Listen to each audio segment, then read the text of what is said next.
มื้อนี้เฮามากินข้าวห่อสลาย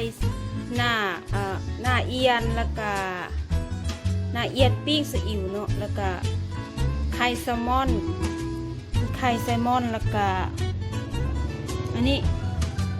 ไข่ปลาคาเวียร์เนาะไข่ปลาคาเวียร์หรือว่าเลอล่อม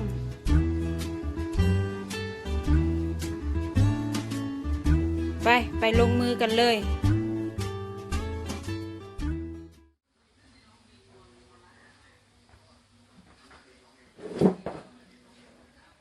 สบายดีท่านผู้ชมทั้งหลายเนาะสบายดีมื้อนี้เฮามากินแล้วกัน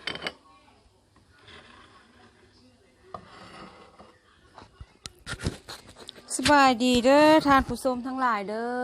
มื้อนี้เฮามากินข้าวห่อสลายเนาะข้าวห่อสลายหน้าไข่ปลาแซลมอนแมงวันก็เริ่มมาละแล้วก็เอียนปิ้งซีอิ๊วหรือว่าปลาไหลย่างซีอิ๊วนั่นเอง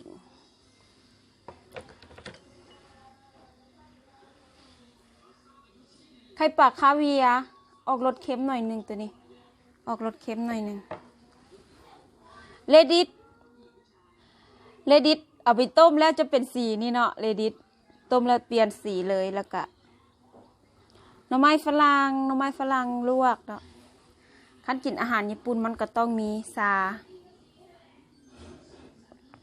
าอุ่นๆมาลงมือกันเฮา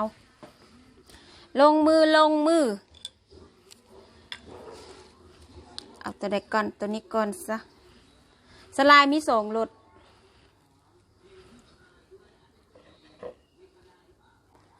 สิบุเน้นเข้าเนาะเพราะว่าเน้นเข้าแล้วมันอิ่มไว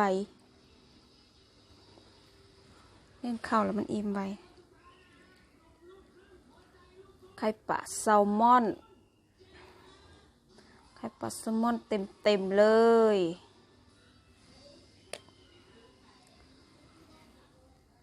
ไข่ปลาแซลมอนโอ้ลืมมันนั่น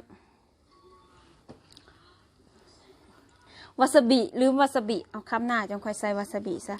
คำนี้กินไข่ปลาแซลมอนข้าวห่อสลายหน้าไข่ปลาแซลมอนยั่วๆเด้อเจ้า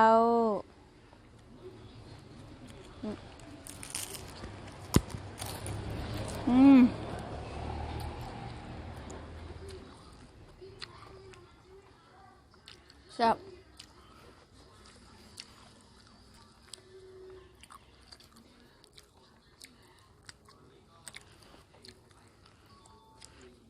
ใส่นี่ซะ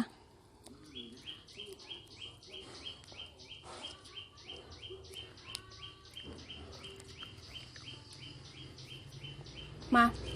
คำนี้เอาสลายตัวนี้จะบกรอบปานใด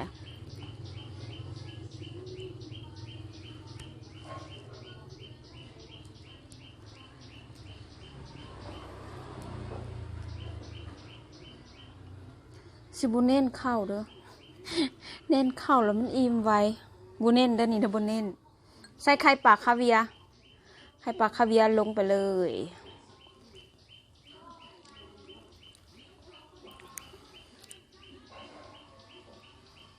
ไข่ปลาคาเวียร์แล้วก็วาซาบิ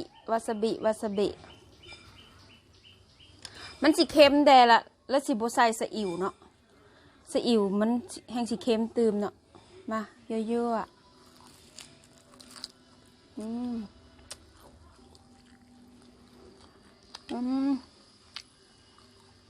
วาซาบิ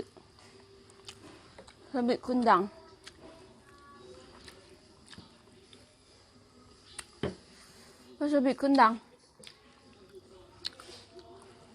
จับ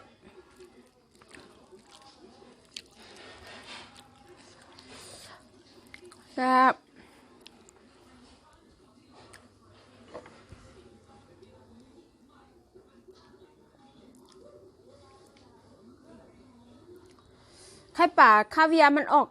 เค็มหน่อยนึงแล้วก็มัน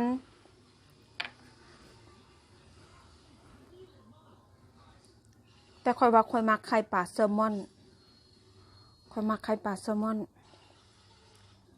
มีรสเค็มมีรสมันรสหวานหน่อยนึงหอมตัวนี้สิหอม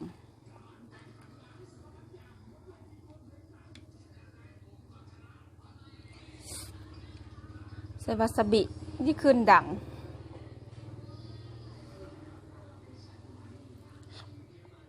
ข้าวห่อสลายหน้าไข่ปลาแซลมอนยั่วๆเด้อเจ้า